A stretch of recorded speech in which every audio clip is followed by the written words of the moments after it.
21, your Mr. Grand Bataan.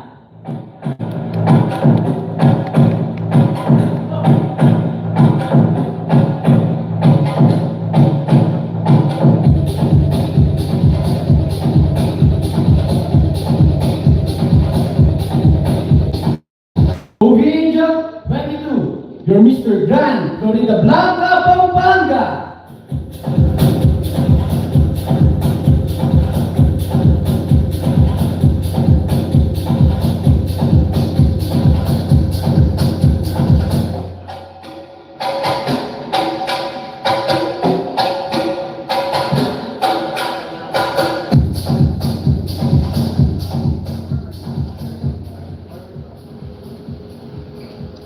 Magna Pina, Huelman, Mr. Juan Bacolod!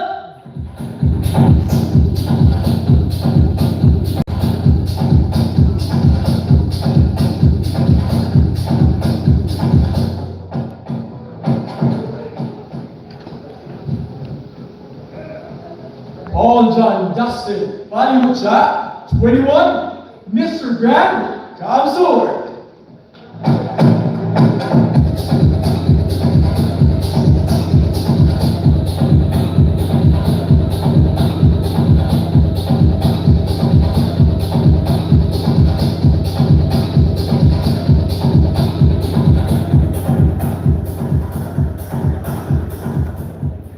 Our welcomado 22, you Mr. Grand Davao del Norte.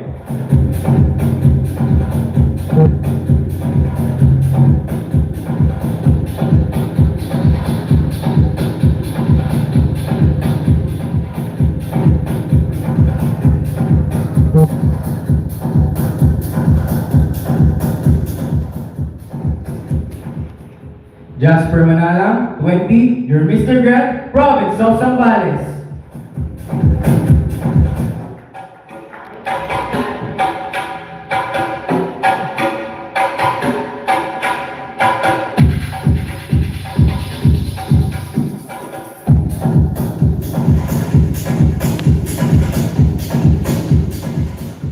This is Vincent Medinilla, 24, your Mr. Grand Castillejo, Zambales.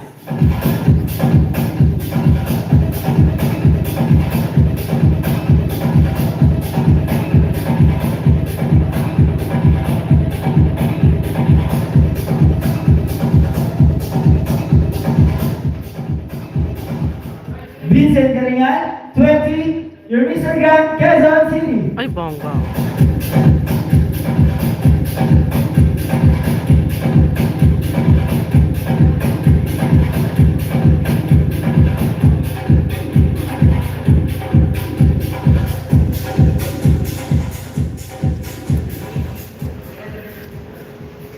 Clarence Siron, 21, your Mr. Grand Rizal.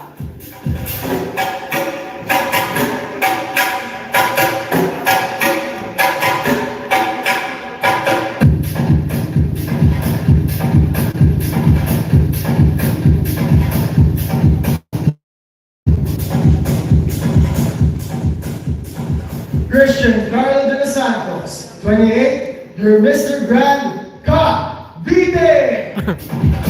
Ah, pizza. Akala ko kung anong ka.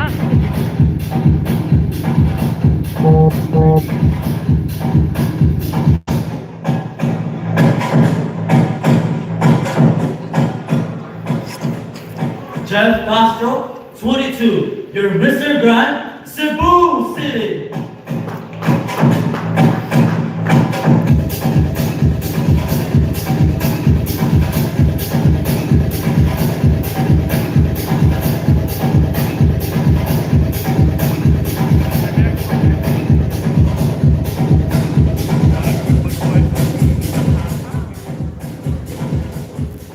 Miko Casabrena, Mr. Grand, Ilocos Norte.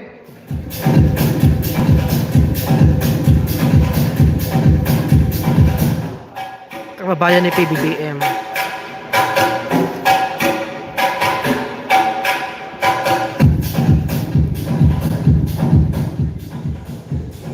Melvin Lopez, 21, Mr. Grand, Laguna.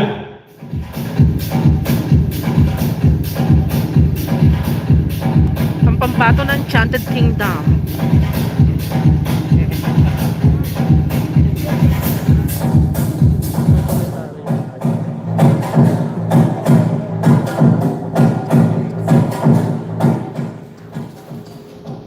Edso Vasquez Sancho, 24, Probinsya ng Iloilo.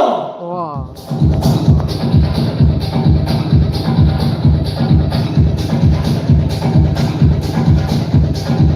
Ayaw niya ng lalawigan.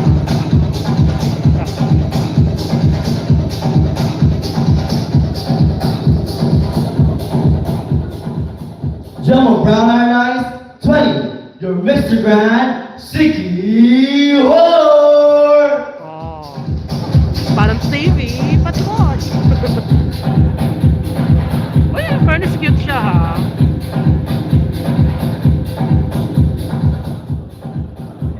May kakamping.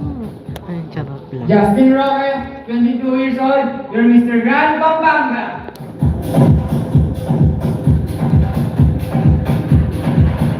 Kabalen.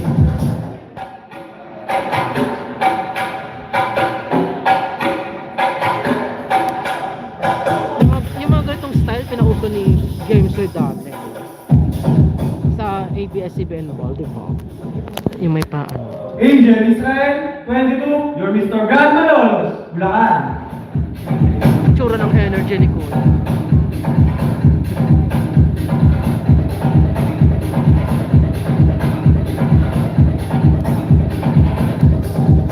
Uy, no fairness.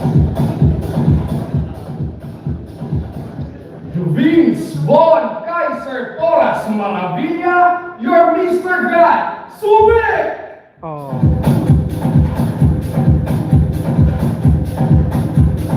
Gusto ko yung confidence niya.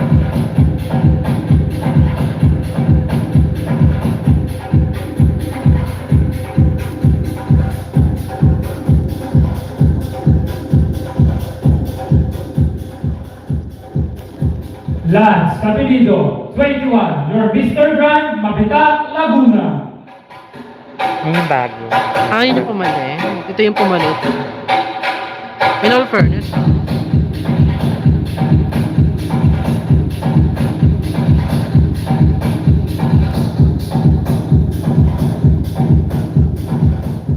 Ang ganda ng ayos niya. Clarence Kumarang, 20, your Mr. Grand Isabela. Ah, kinaya ni Kuya. Oh, diba? Para nang magano siya ng ano. Views. Lakad, lakad, then smile. Oh. Rirushan Kasia, 24, your Mr. Grand Batangas. Hindi ko kinayang babababababa. Akala ko bataan. Mali ako sa ulo. Babababababa. Batak Ilocos Norte, ganon. Di ba? Carlo Jimenez, 24, Quezon Province. Oh, bongga.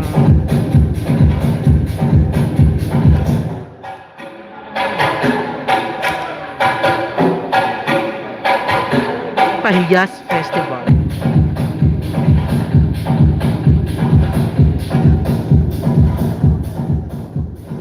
Ang ganda ng smile ni Kuya. Jerome Villapando, 21, your Mr. Grand Diginto, Bulacan.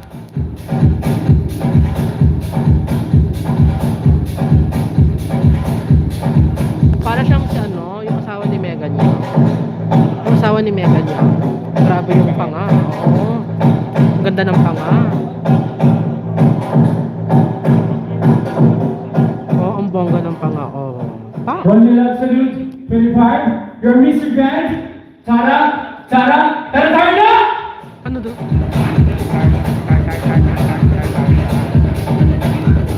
Tartar? Tartar ang lolo mo. Tarla.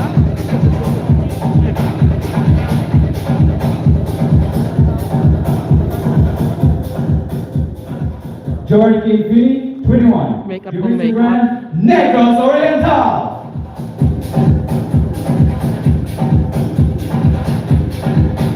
Uy, gwapo siya ha. Para siyang si Aladdin sa kanyang damit.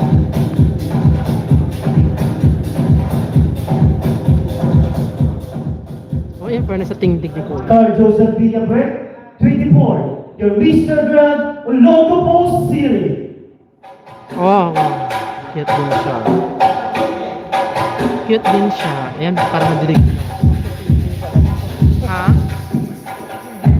Sumali na ba siya dito? Retired na yan. Ayan, taray. Pageant seller.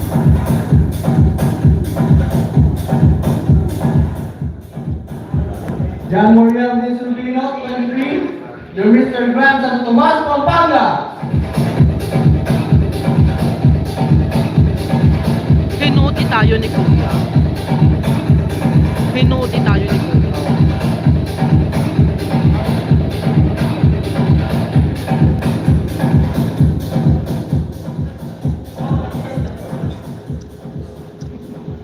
Jordan Zibaluka, 26. Your Mr. Grand, Cagayan Province. Oh, taray.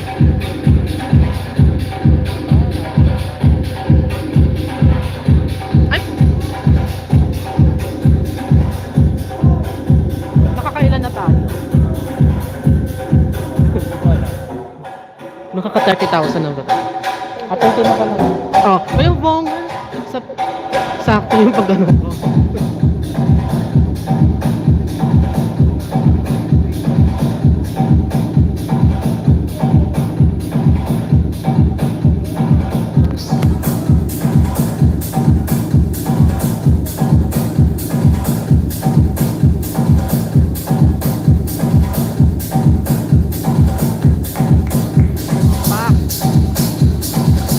Yung mga pet, no?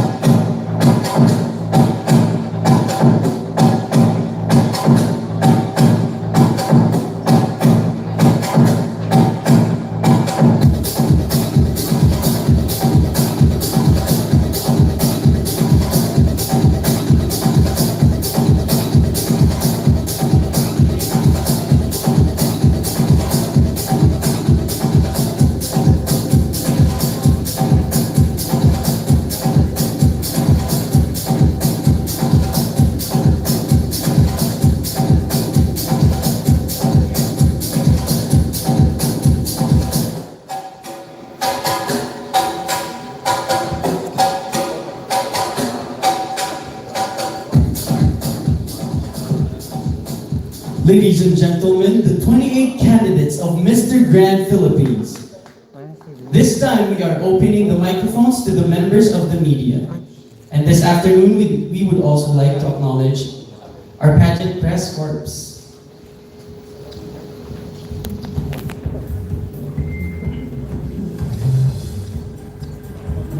So may wedding bakla. So here's the press media partners. Eventology, Pageant Trend, OPMB Worldwide, Village People, BYX Buzz, Big Biz Boss, The Pageant Men, Entertainment News BYX First, Buzz. Hotman Philippines, Big Pageant Biz Mag Philippines, Pageantry Magazine, Pageant Chronicle, and the Star Blogger. Tayo na start. At this point, we start the open mic. To our media friends, let's start the ball rolling. Saan ang ball? O, saan yung ball? Hindi pa nag-roll. Charot no. May Q&A na ba kaya? Sabi ko sa'yo may Q&A. Hello, good afternoon. Anyway, I'm Noli Bergoso for the OPM Worldwide. I have a Go. question for Mr. Von Kaiser. Ay, Hi, good morning. You are Mr. I'm Mr. Graham Subic. Okay. bakit sa sabi ko My question is, what is your most valid reason in joining Mr. Grand Philippines when there is our other male candidates ongoing right now? I chose to be here in Mr. Grand Philippines because I think this is the #1 male pageant in the country, and it will showcase my advocacy, which is the equitable and quality education. As a public school teacher, yun po ang ini-aim namin, to be not only the better, but the best public school teachers in the entire world. Thank you. Okay, thank you very much. Better luck. One more for Mr. Grant Cavite. Cavite. Good afternoon. Okay, Mr. Grant Cavite, why should you should be the next Mr. Grant Cavite? Ay, ang tara. I believe that I should be the next Mr. Grand Philippines because I want to work hand in hand with the organization in promoting the organization's advocacy, which is empowerment. And with my own advocacy, which is promoting active lifestyle and proper nutrition, I could empower a lot of people in this time of pandemic. And I believe that living a healthy lifestyle could help boost our immune system and help fight the COVID-19. And also, it could help everyone to be their best version. That's why I should be the next Mr. Grand Philippines. Thank you. Thank you. Running for the DOH Secretary si Kuya. Hi, good afternoon. I'm Toras from Pageant Formula. My question is for Mr. Sipihor and Mr. Negros Oriente. What is your greatest accomplishment in life you are most proud of? My biggest accomplishment in life that I've achieved is Ang ganda ng pangalan. Because throughout this pandemic, I've Ang ganda ng been boses. sitting in my bedroom doing nothing, and when the time comes when I went out of my comfort zone, I achieved my physique, I built up my discipline and my character, and I was really happy that I finally to get out of my comfort zone, and I find that as a big achievement for me. Thank you.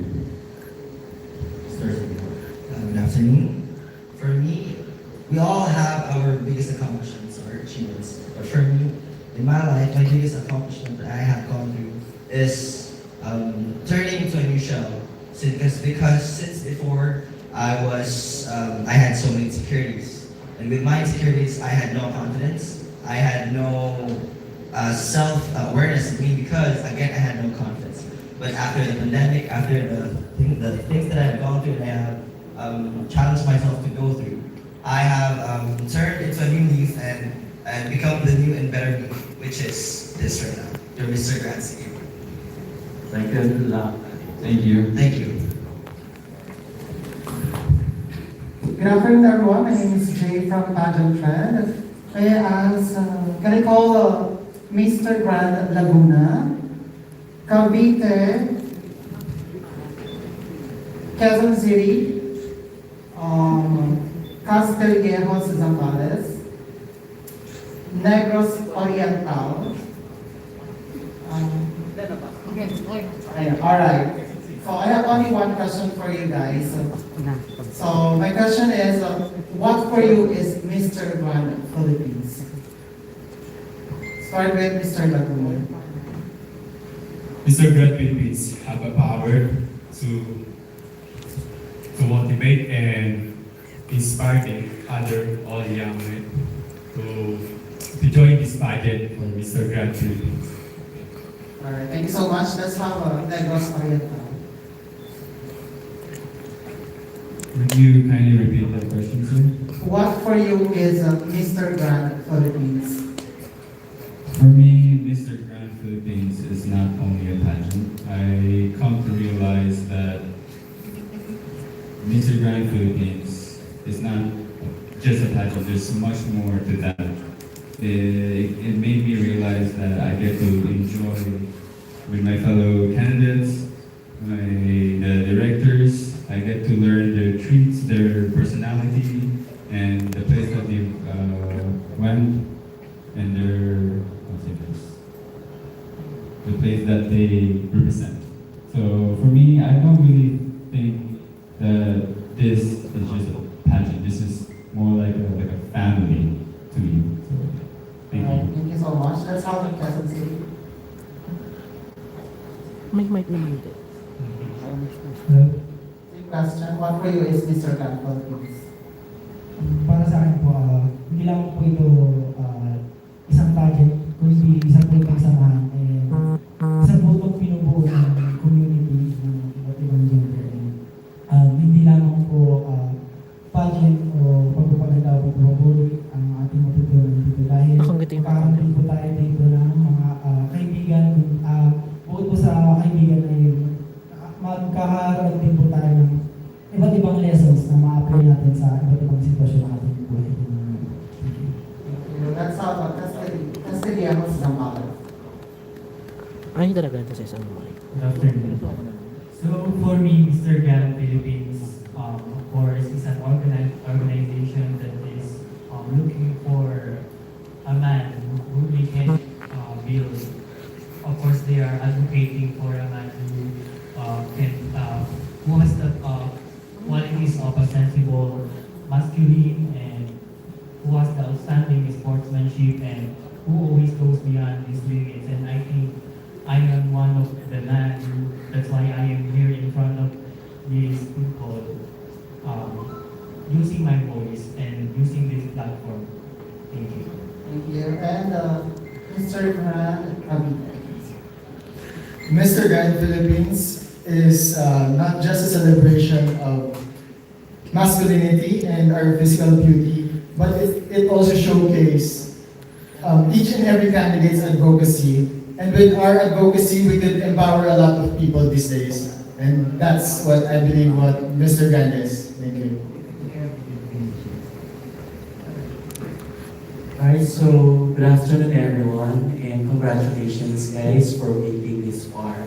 By the way, my name is Francois Diaz from Pageant Night Philippines. Yes. Alright, so may I have Cebu City, Didito Bulacan, then Negros Oriental for Subic. Benta ni Negros Oriental. So let's have Subic first. So Von, I have noticed that there are already a number of professional teachers joining pageantry while they are practicing, or you are practicing, the said profession. So as a public teacher, school teacher yourself, where do you draw the line of being a role model between as a teacher and as a pageant king? I am proud to say that I am a public servant and serving our learners to be the better version of themselves. The difference between the two is the same. So there are no difference because here in the pageant world, we are brave to face any challenges in life, intelligent to make wise decisions, talented to showcase to people, caring not only for myself, but also for my country, especially for my children and for my learners. And most of all, we are all handsome inside and out. Thank you. Thank you so much. Okay, may I have Didito? Good afternoon, everyone. Yes, good afternoon, Didito. What do you think is the pressing issue our male pageants are facing nowadays? I think it's about the physique of every candidate that joins the main pageant. Because joining the pageantry means you must have encompassed a good physique, a heart and a brain to inspire other people. And most of the time, people just see the physique that the candidate has. So we must see what is inside of every pageant, of every candidate. Thank you. You're welcome. Thank you so much. So for my last question, let's have Cebu and Negros Oriental. So the question is, Anyway, in male pageants, guys, height is might, or it is power. So what do you consider as your advantage in competing, of course, in the pageants, having a shorter height than the expected standard? Negros. I'm sorry, could you repeat your question? So, height is might when we speak of pageantry. What do you consider as your advantage in competing in the pageants, of course, having a shorter height than the expected standard? Well, for me, I know that, okay, for me, I think what really matters is your character, your attitude, and your discipline. So, for me, it doesn't really matter if you're tall, short, you have a nice physique, or you don't work, you're really good at speaking, but what really truly matters is the way you handle yourself as a candidate here on stage, how you walk, talk, how you carry yourself, and the discipline that you have to work through that. Yeah, thank you. You're welcome. Thank you so much. Well, to be honest, for me, I don't think height really matters in terms of pageantry, because what really matters today is the burning passion within you to influence other people. It is your greatest advantage as long as that you are a man with passion, a man with conviction, and you are having this sensible masculinity. You have the power more than anyone else. As long as that you are willing to put yourself to make other people be the better version of themselves, then you will be the most powerful man on this stage. Thank you. You're welcome. Thank you so much, guys. Ciao, Walter. Ay, Jude, or... Ibat ako. Sorry ko. Good afternoon. I would like to call on Mr. SCP, Tabo del Norte, Florida Blanca, and Utopia.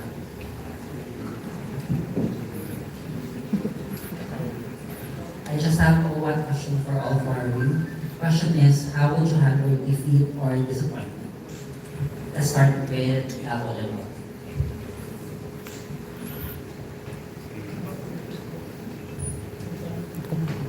Personally, I really enjoyed the supervision of Mr. Grand Philippines, empowering and building future leaders. Ano? And let's follow on. How do you handle defeat? Can you repeat that question? Sorry. Yes, how would you handle defeat or disappointment? Para sa akin po, as long as ginawa mo po yung best mo, and napakatotoo ka sa sarili mo, and alam mo naman yung ginawa mo para sa iyo, and hindi mo kailangan magpanggap or hindi mo kailangan magpanggap magpa-impress. Basta ginawa mo yung sarili mo, ginawa mo yung best mo, and alam mo yung pinaghirapan mo, nagpakatotoo ka para sa lahat. At para na rin sa ikabubuti at sa sarili mo. Ilang po. Thank you. And next, please, Florida Blanca. Hello, good afternoon, everyone. I use those words especially to encourage myself, to make myself a stronger version. I know defeat and disappointment is part of our life, but being sportsmanship is one of the key to achieve your goals. That's the thing na nalaman natin sa sarili natin that we still have something to improve. And when we experience defeat, we have to accept it to ourselves. We don't have to cry for our mistakes that we did. We don't have to carry this disappointment to ourselves to make our dreams be shattered. We use this as foundation to reach our goals and to achieve what we want to achieve, and to be inspiration to everyone. That's all. Thank you. Good afternoon. Thank you. And lastly, you. Good afternoon. I experienced a lot of disappointment in my life, But the thing is, that makes me keep going is the learnings and that I got to every defeat or disappointment that comes into my life. So I think defeat is part of your life. Don't be discouraged and keep yourself pushing to your limits. Thank you.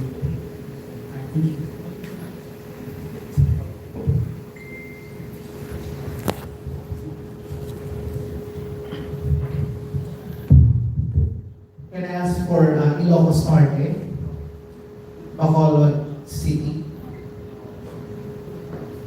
For my question,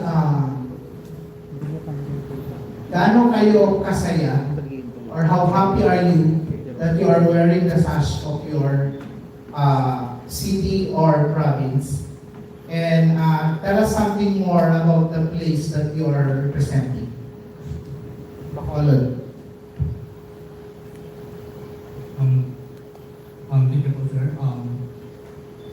I'm happy for representing Comer City because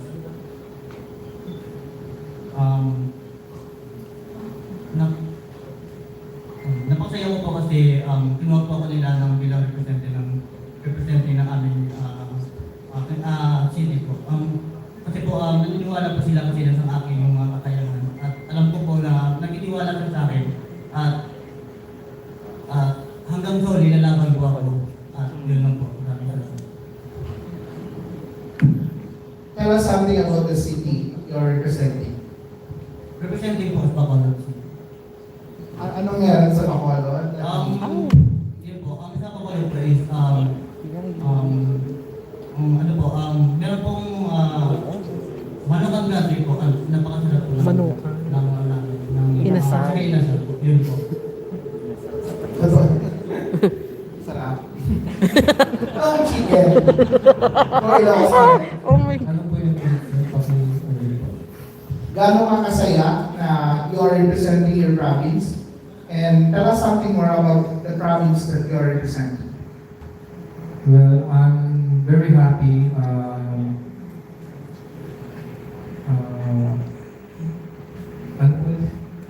Gaano ka kasaya na you are representing Ilocos Norte? Tapos sabihin na, tell us something about more about your province. Ako, PBBM Well, sobrang saya po kasi ako yung nag-represent ng Ilocos Norte. Sa Ilocos Norte is maraming white beaches which is yung Pagudpud and meron po kaming windmills and sand dunes. Thank you. Or Tarlac, nasagot niya ba yung province. Camarines Parang Sur. sabi niya masaya siya pa. And Subic, not Subic, sorry. Tarlac. Why Dapat yung unang should gabo you be the next oh, Mr. Grand Philippines? One question for everyone. Camarines Sur. Hello everyone, I hope you guys are enjoying the show. For me, I think that it's about time that we understand that what it means to become a king. So, di ba? Once we're a crowd. Kings are committed to public service. They serve their constituents. So for me, Mr. Grand or any type of pageant is one way for you to touch so many lives. I've done that when I was interviewed in before. I discussed about our healthcare system, and in the morning I received so many messages. Thank you for talking about the healthcare system because I think it's about that.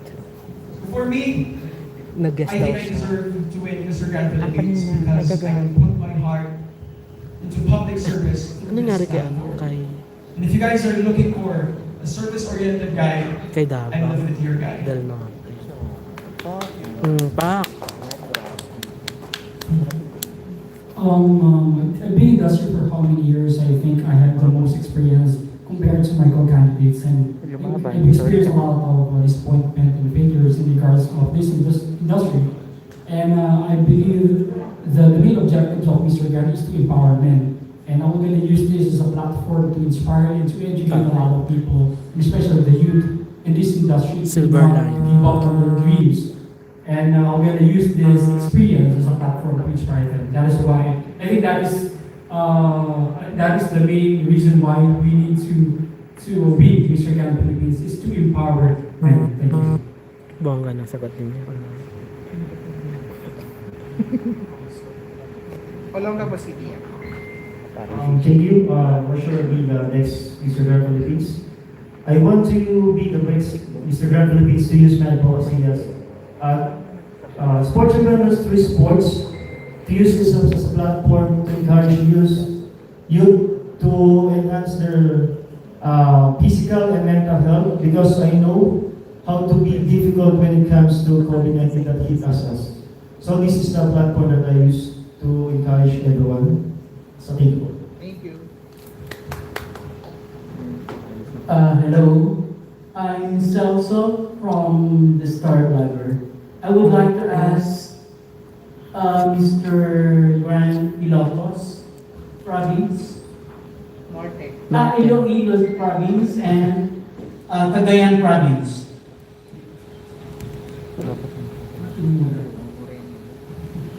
Okay, my question is, what for you is the essence of being a man? Very ano. Just me to say. Many of us would say that the essence. Many of us would say that the essence of being a man is having this beautiful face, having this beautiful body, right? But for me, being a man is being respectful and responsible, being respectful to every person that you deal with, their decisions, their point of life, and being responsible in every actions and words that we do and what we say, and extending those learnings to other people will be a great way to use. Will be a great knowledge that I can give to other people. Salamat, Mayor. Same question, please. I think the essence of being a man is just not having the best physique, but the most important is that having the masculinity of mind. Because standing here in front of you, that I don't have the best physique, to be honest, but I am here to start to break the stereotypes that in pageantry is not only about having the best physique, having the best face value, but it's about time that all of us men can conquer the world with our beautiful smile and our purpose. So I think that is the essence of being a man. Thank you. Second question for Mr. Grant Dadaan and Mr. Grant Pampanga. How important is social media in pageantry? Para sa akin, napaka-important yung social media sa pagganitong larangang competition. Dahil lalo na po para iparating natin sa kanila kung ano ang aking advokasya. At gagamitin ko po ang aking social media para maging halimbawa sa ibang kabataan na nangangarap na sumali sa mga ganitong competition katulad ko po. Yun lamang po. Maraming salamat. Having said that, what is your advocacy? Indigenous people. Para sa mga katutubo, mga ninunubo natin. Mr. Tama. Para sa akin naman, sobrang importante sa social media. Kasi dito ka makikita ng mga iba't ibang tao, makikita yung mga pagkatao mo, kasi halos sa social media. Sobrang mapapokos sila sa iyo pag may ina-hatch ka ng mga. Tsaka mas nakikilala ka. Thank you so much. Grabe makangiti si Negros Oriental.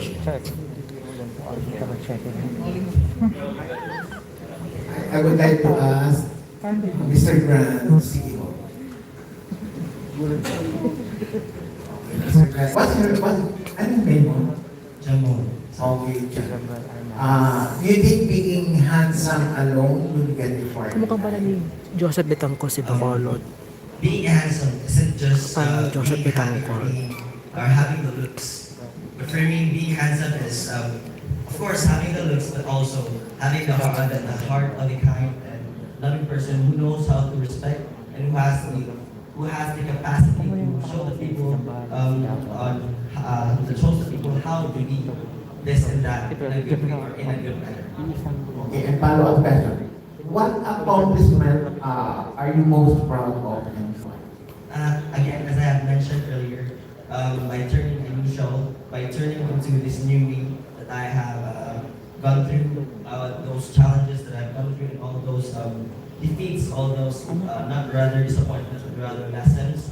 By doing, analyzing those and looking for a brighter future, I am so, my biggest achievement is being the new me, because through that, I have learned that I have this, I have other insights that are much better than the insights before. And with that, again, that is the reason why that is my biggest achievement. Well said. Thank you very much. Good afternoon once again. So may I have Isabella Zambales and Rizal. So I just have one question for everyone.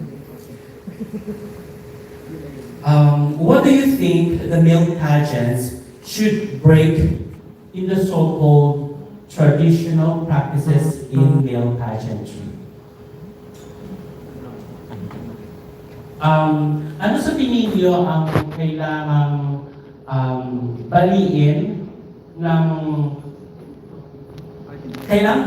sa male, sa tinatawag na traditional practices sa male pageant?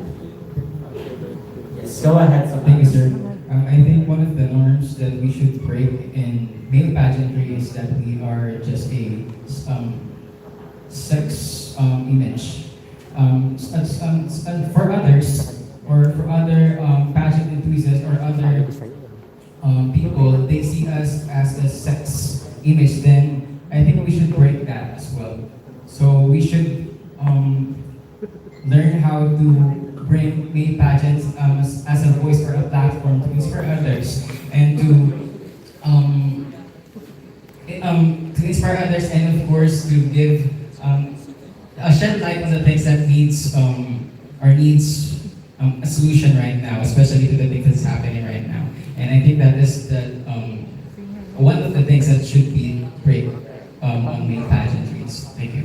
Thank you so much. Mr. Rizal. Just the same question. Ano yung kailangang baguhin o kaya baliin sa pageantry, general or male pageants sa tinatawag na traditional practices?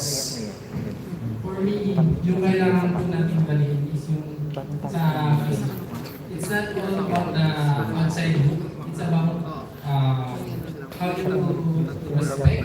Now we will use the platform to encourage other people. Thank you so much. And Isabella, ano yung kailangang baliin o baguhin sa tinatawag na traditional practices sa male pageantry or pageantry in general? For me po, wala po dapat baliin o baguhin po. Kasi po, Mr. Grand Philippines po ay to empower people, to empower young like me. At gusto ko pong ipakita sa lahat ang aking talento. Thank you so much. And one last question thank you so much, guys. Can we still have more? Yeah, can I have Quezon Province and Santo Tomas, Pampanga? Santo Tomas.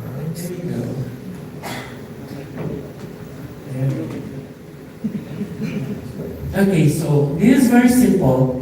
How necessary for a pageant aspirant to use English language during interviews or Q&A? Do you think it is an advantage to win a crown? Hindi. I think it's not prerequisite. Sino ba yung susunod? Kasi it's a great opportunity to us to speak with our universal language because we can communicate others, especially to the other country. But of course, the important thing is,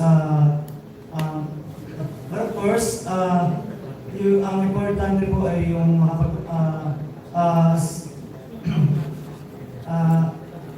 as long as you have a good heart, golden mind, and has a strength to empower others, and by that we will continue the male pageant in a world pageant. Thank you so much. Same question. Yes po, same question po. Do you want me to repeat for you? Sure. So, gaano kahalaga para sa isang pageant aspirant na sumagot o magsalita ng Ingles o during interviews or Q&A? Sa palagay mo ba o sa tingin mo ba ito ay makakatulong upang mapanalunan mo ang corona? Para po sa akin is actually we don't mind about the language here. Nasa tao po yan kung paano po natin i-express yung ating feelings or paano po natin i-deliver yung sagot po natin. Kumbaga, napakalaga po ng communication sa iba't ibang tao at paano po natin sila makakasalamuha. Ngunit, nasa sa atin po kung paano po natin lalabas yung bawat kahulugan ng mga salita at paano po natin sila visual ng sasabihan na kung gaano magkahalaga ang mga bawat words na lumalabas sa ating brain. Kung siyempre, aanin po natin ang English na lingwahe, ngunit wala naman po naman natin sila sa atin. Thank you so much, Mr. Santo Tomas from FACTA. So, wonderful answers, guys, and congratulations. Okay, good afternoon, gentlemen. My name is Jonas, representing the Pageant Tourism Magazine. First question will be for Mr. Cavite, please. Cavite. Okay, the question for you is, did you ever use your good looks for an unfair advantage? I don't think I ever use my good looks for an unfair advantage. However, I just use whatever I have in order to inspire a lot of people, especially I know that a lot of people are looking up to me, especially right now that I am here as a candidate of Mr. Grand Philippines. And joining Mr. Grand Philippines is one way that I could use my good looks. Thank you. Thank you. Okay, last question for the one to back, Mr. Quezon City. Batangas, please. Okay, so given the choice, which would you rather be, a man of value or a man of success, and why?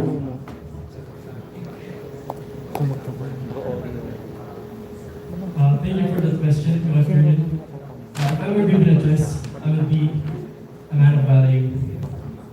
Because a man of value does not need success to have what he has. Because all he needs is his personality and his good heart to inspire others and to motivate everyone else. Thank you. Great answers. Thank you.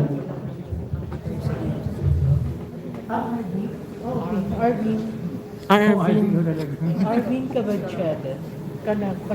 The former Misters. Misters of Brands International. I would like to Wow, I would like to call. I would like to come. Ano ba daw? Sugi. Hi. My first question is, ano ang gagawin mo sa premyo? Yung 90,000 kapag First of all, I just want to thank everyone to be here and celebrate masculinity. So, if I'm given a chance to win 100,000 and I will support my organization, which is the Junior Chamber International Alumni Hall, which cater the needs of my community, especially my AITA community. And as a teacher, I will give school supplies to the less fortunate. Thank you. Thank you. Senor, why did you join Mr. Grand? To be frank, I had no interest in joining before, but I just went into a minor accident that I had a friend who showed me this pageantry and I was interested. And with that, here I am right now.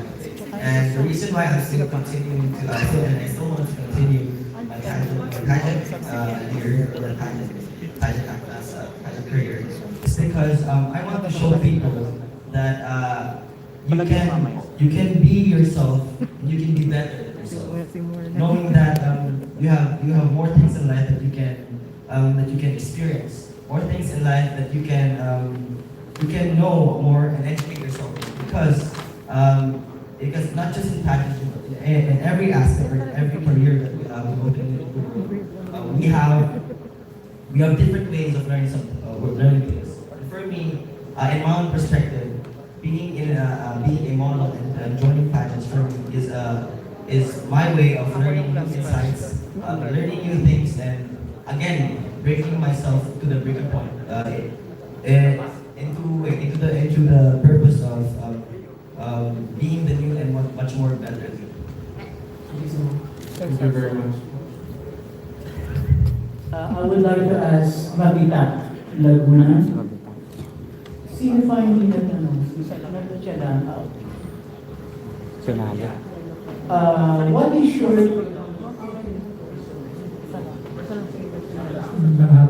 Okay, good afternoon. What is your take on the notion that real men do not cry? Okay.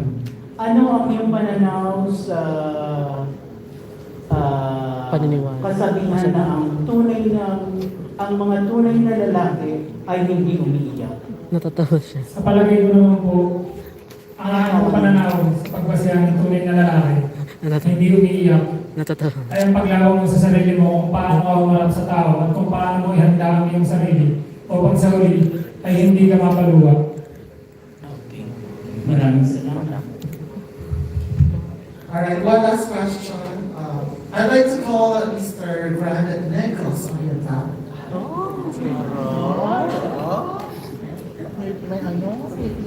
Hello, Jonan. Hi. Ay. Kumusta ka? Iba. Cold, but so fine.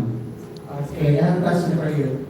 Will, before that, I believe that you are a scuba diver, right? Oh. Yes. Professional scuba diver. Dive master. Dive master. So the question is, will winning this title help you in your personal and professional life? Ang tari ng dive. What? Will winning this title help you in your personal and professional life? Well, yes, of course, because I didn't come here for no reason. I came here to improve myself and, to be honest, to push through my advocacy. Because my advocacy is called Garbage Free Underwater. Now, the reason why I chose that is because I've noticed at my hometown, I've noticed people picking up trash at the sand or this shallow water, but they forgot about underwater trash. And whenever I have guests or people who wants to go scuba diving with me, I want to take them somewhere clean. Right? So it's obviously everyone here, when they want to travel, you want to go somewhere clean, right? So that's the reason why I'm up here to push my advocacy and to improve myself. And yeah, thanks. Alright, thank you so much. That's all. For the last question, sabi ni Direk, I'm calling Zambales, Camarines Sur, Batangas, Siquijor, Cavite, and Negros Oriental. If ever you win one of the titles, or if ever you win the title of Mr. Grand Philippines, how will you, during your reign, anong gagawin nyo? What will you do? And what advocacy that you would want to do or promote during that time of your reign? Batangas. Good afternoon. If I were to win one of the titles, what I would do, first of all, I plan on making a documentary of how I came this far. Because for me, winning a crown, a national crown, does not rely on what I did during the pageant, but it's all on my development. Ever since I first thought of being a pageant king, ever since I thought of being an inspiration to many others, I plan on making a documentary so that I can show everyone how I came to be the person I am today, how I came to be someone as grand as Mr. Grand. Thank you. Thank you, Batangas. Sir? Thank you for asking that question. Because it's very, very sentimental. When my grandfather died on his deathbed here in Manila, he his last wish was just to be sent home in Camarines Sur. But unfortunately, we cannot. The moment we remove his life support, it's going to be the end of his life. And we couldn't even take the risk because we do not have an accessible quality healthcare in Camarines Sur. So it's going to be his death immediately. And even that now, I feel very guilty for not giving his last wish. And that was even more fueled when I met a mother who rushed her daughter in LGU in the brink of death. So imagine, her child is already in a brink of death. But instead of rushing the child into the hospital, Magaling siya, ano. he rushed the child into the LGU to beg for 1,000 pesos with a fear that they might not be able to Walang baon. accommodate it in the hospital. So it's already in the brink of death. And I was very true to my environment. I was very observant. And that's the moment I realized it's about time that we carry the woe over people, the demand for a quality, accessible healthcare system. And I think I've been very consistent from the very beginning of my interviews that I want to campaign for a quality healthcare system because that's going to be a wonderful gift for my grandfather and for the people who will be needing an access to quality healthcare. So if I don't win, that's definitely I'm going to do. A public servant, because that's what I think a king truly is. Thank you. Thank you. Nicholas? Would you kindly repeat the question so I can? If ever you win one of the titles or as Mr. Grand Philippines, and during your reign, what will you do or what advocacy would you like to promote? Again, if ever I get the chance to win this title, Mr. Grand Philippines, first thing I would do is continue pushing my advocacy because my advocacy is my number one priority right now. That's why I joined this pageant. That's all I can say to this. Thank you. Siki Hart? If ever I would win one or any of those titles, first of all, I would go home. I would show my parents and my family what I have done and what I have accomplished. And of course, celebrate with them. And after that, I plan on continuing my advocacy, which is to help the youth shine or find their potential or find their talents and their sports. Because with that, through that, they can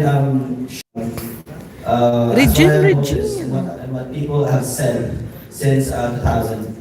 Sports and talents can make you travel the world, can make you not just famous, but rather can make you a person, an independent person who can live his or her life through his accomplishments, through what he can do, and those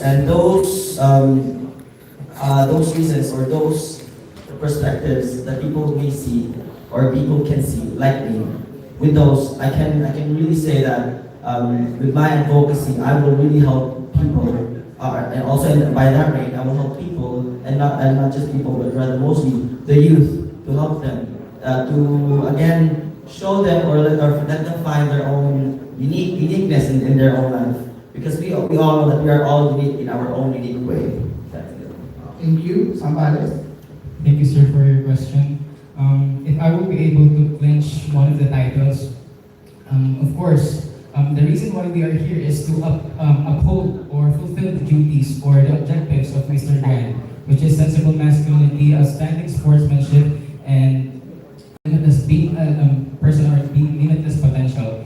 So, aside from that, of course, let me tell you a quick story of mine. My personal advocacy is equitable quality education for I am a scholar ng bayan since on my secondary and from tertiary, and through that at a very young age I realized how important it is to value our education, not just normal education, but the quality one. So if I will be able to clinch one of the titles, I will fulfill my duties, of course, as a Mr. Grand or other titles, and do better things for not just myself, of course, for other people as well. Thank you. Thank you, Sambales. Cavite? If given the privilege of winning one of the titles of Mr. Grand Philippines, I would leave a legacy to the hearts of the people, especially that I am a content creator. I would take advantage of my title and create more contents, videos that promotes my advocacy, which is promoting active lifestyle and proper nutrition. I would create more fitness, motivation posts and videos, and health awareness. And that's how I would use my title, and that's what I'm going to do during my reign. Thank you. For the last question for Mr. Malolos.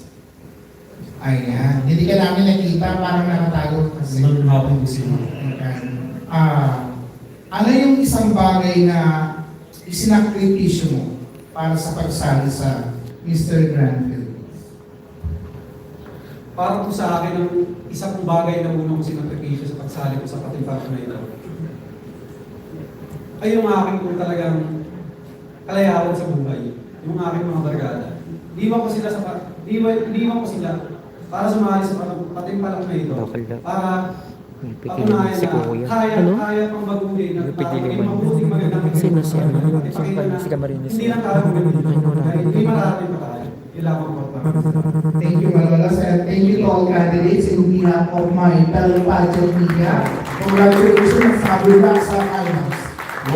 So we all witnessed how they're good when it comes to answering their questions. But before that, I would like to thank our esteemed pageant press corps for your generosity and support to all our candidates at Mr. Grand Philippines 2022. And we will be right back in a short while.